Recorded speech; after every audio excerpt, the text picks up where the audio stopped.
చూడండి ఎంత నీట్గా వచ్చిందో. మనం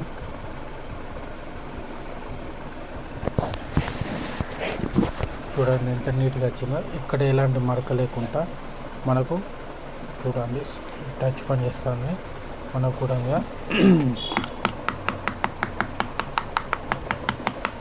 చూడండి సౌండ్ వినబడుతుందా?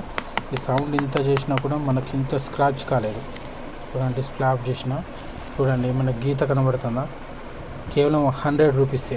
100 రూపీస్కి మనకి ఇంత క్వాలిటీ డిస్ప్లే చేయడం జరుగుతుంది.